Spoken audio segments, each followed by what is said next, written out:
Good evening, everyone. Thank you for being with us this evening so that we can report to you, as we always do, on a significant event. We report as soon as we can. I always give this disclaimer. The information that we give you tonight is very early in the investigation and certainly is subject to modification as the investigation goes on.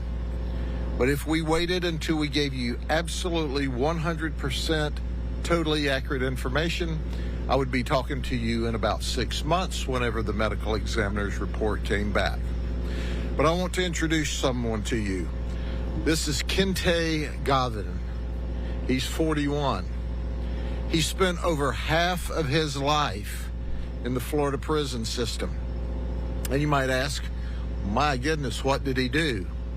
He sexually battered a child, and he spent 16 years, and then he was released on probation. And then he failed to register, and he went back to prison for another 7 years, for a total of 23 years. In addition to that, he has just been released in the last little while from prison. And he was living in this community at what the neighborhood referred to as the Chomo house, the child molester house. And he was living in a child molester house because we continue to have checks on them. The last time we checked on this house was October the 31st, Halloween. So let me take you to about 3:07 this afternoon. We received a 911 call that there was a man out here with a brick, and he was beating an elderly man in the head. So he was beating this elderly man in the head, and another lady, a witness, tried to shove our suspect off of our victim. When she was successful in doing that, he chased our second victim into a shed where he beat her up and stole her cell phone because she said she was calling 911. He said over and over, "I am not going back to prison. They will have to kill me." Information was relayed that it was an armed person acting erratic who was in the process of beating an elderly man, and our deputies arrived. Our deputy Diaz was the first to arrive by himself, and he was followed up by Deputy Sheriff Soko and Mathis. Deputy Diaz told our suspect several times, "Throw down the brick, throw down the brick, throw down the brick." He refused. Not only did he refuse, he started toward the deputies. They attempted to tase him. 2 of them did. One of our witnesses said he just pulled the taser out and continued to charge at the deputies. At that time, 2 of our deputies, Deputy Mathis and Deputy Diaz, fired a total of 6 shots. They immediately began to provide life-saving measures after they were able to get, obviously, the brick from him, subject to him being shot. He was transferred subsequently to Lakeland Regional Health, where he succumbed to his injuries. Now, interestingly, 2 of our witnesses were incredible. One of them is currently on probation and said, "Look, I've been in trouble, but those deputies acted professional. They didn't have a choice." He was coming after the deputies with the same brick that we now know he beat a man with. That victim is still at Lakeland Regional Health. In addition to that, we had another witness. He looked our detectives in the eye and said, "I was raised to resist law enforcement. I've always resisted law enforcement. But I can tell you those guys didn't have a choice. He was coming after them to attack them with this brick." So the investigation goes on. We have an officer-involved task force. The lead agency will not be the sheriff's office. We will work with the task force. We have members on the task force. The information we develop through our investigation will be sent to Brian Haas, our state attorney. He and his team will review it and render a final judgment. But it's abundantly clear to us tonight, based on the information that we have, that he had no intentions of being arrested. He had feloniously attacked one person. He had robbed another lady with violence. He was erratic and out of control, and they said had been sleeping very little this week. It's too early in the investigation. We don't know whether he was on drugs or not, but certainly his conduct was out of control. So with that, I'll be glad to answer any questions you may ask.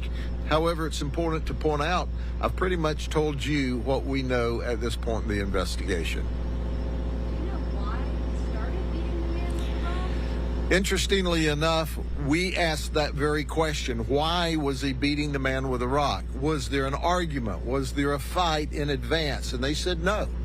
They were apparently sitting on the porch of this home when all of a sudden he became angry and he picked up this actually large piece of stone, and that is about the actual size. It's the size of your hands, and charged him, knocked him down, and then was on top of him, beating him with a stone when our second victim tried to shove him off. That's when he jumped up and chased her into the shed where she was in the process of dialing 911. He attacked her, beat her around, took her phone, and left the shed. So that's the only information we have at this point. Sheriff, was the other person, the first victim, the man who's getting hit with the brick, does he live at the same home, or is he someone else in the community? I don't know right now where he lives, if he was at the same home or not. But he obviously lived in the community. I'm not sure exactly where he lived. Here's what's important to understand, is for reasons that we don't know early investigation, he had not been sleeping much, had been acting erratic, and all of a sudden attacked what was described on 911 as an elderly white male with a brick. Our deputies came here to save his life, to protect him, to stand in the gap between good and evil. And they were forced to shoot him when the taser did no good. I believe, based upon the early information, this was clearly a suicide by cop. He had been in prison over half of his life for sexually battering a child. And he said over and over, I am not going back to prison. I am not going back to prison. They'll have to kill me. And that's what he did. He made us kill him. It was his choice to be shot tonight. We didn't make that decision. He did, and we obliged him.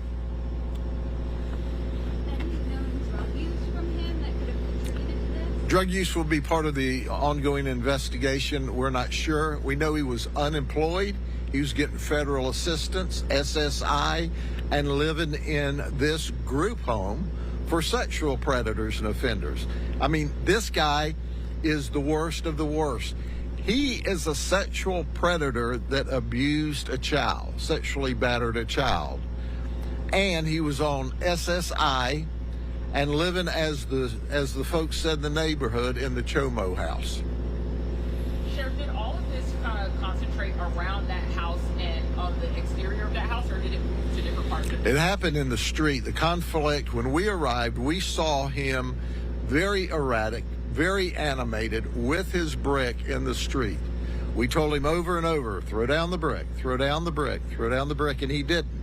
We tried to tase him as he advanced on us and came toward us. Did not do any good, and that's when the deputy shot. What do you say to someone who has a similar background or history like him, who's thinking about, I guess, acting erratic? Well, you know, the bottom line to this is he did not have to end up like he did. He made that decision. But he was erratic. He committed several felonies tonight, and he knew he was going back to jail and ultimately probably back to prison. And previously, and I forgot to mention to you, he had in addition to all of this, he had a long criminal history, a remarkable criminal history.